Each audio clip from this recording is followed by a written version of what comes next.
پہلے میں ثاقب صاحب کا بہت شکریہ ادا کرنا چاہتی ہوں کہ انہوں نے مجھے موقع دیا کہ میں آپ کے فورم سے بات چیت کروں. اصل میں اقبال جو ہے وہ میرا شعبہ نہیں، لیکن جس محبت سے ثاقب صاحب نے مجھے لکھا بیٹی روبیہ، تو میں نے سوچا کہ اب انکار کرنا بہت مشکل ہے.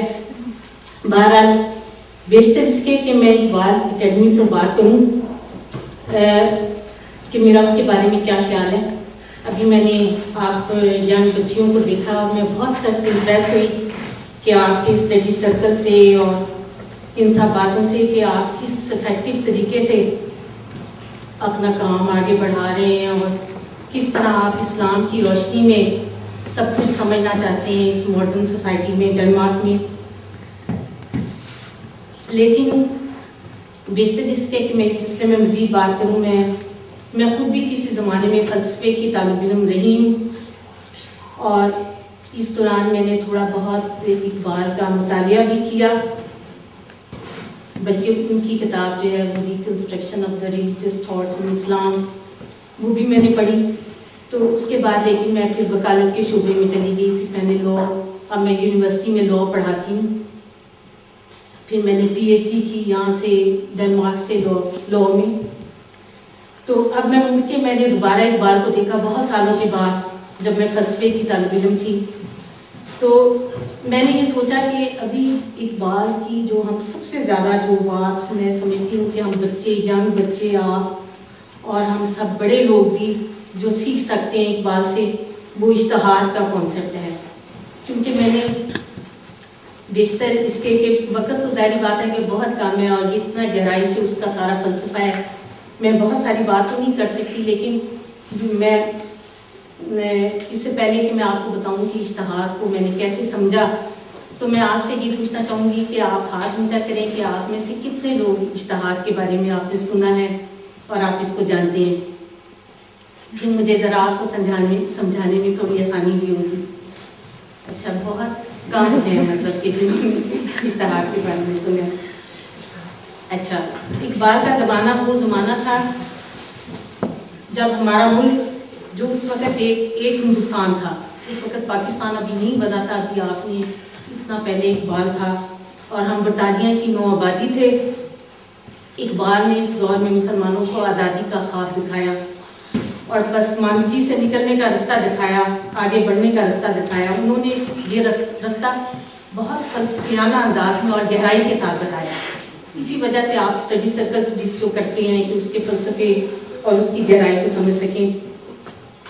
آج مسلمان اس سے ملتے جلتے جو دور میں رہ رہے ہیں. آج ہمارے سامنے ایک بہت بڑا چیلنج ہے. ایک طرف دنیا کی بڑی طاقتیں مسلمانوں کو ایک نیو نو آبادی بنانا چاہتی ہے. پہلے تو کلونیلزم تھا اور یہ نیو کلونیلزم کی ایک نئی فارم ہے جو وہ ہمیں بنانا چاہتے ہیں. دوسری طرف وہ مسلمان ہیں جو پسماندگی، جہالت اور انتہا پسندی کا رستہ بتاتے ہیں. ایسے میں ہمارے لیے اور اہم ہو جاتا ہے خاص طور پہ ہم وہ جو غیر ملک میں رہتے ہیں کہ روشن خیالی سے سوچیں. اور اس مقام پر اقبال کے خیالات اور سوچ ہمیں راہ دکھا سکتی ہیں. ہم ان کی سوچ سے استفادہ حاصل کر سکتے ہیں، ان سے انسپیریشن لے سکتے ہیں. اب میں اقبال کے حوالے سے کچھ اشتہار کے بارے میں کہنا چاہتی ہوں. عام الفاظ میں اشتہار سے مراد ہے آگے بڑھنے کا ایک ایسا عمل جس میں مسلمان نئے حالات کے مطابق اپنے آپ کو ڈھال سکیں.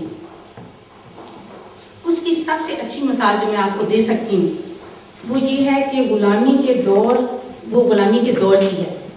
غلامی کا ذکر قرآن میں بھی ہے، حدیث میں، دونوں میں غلامی کا ذکر ہے، سلیوری کا،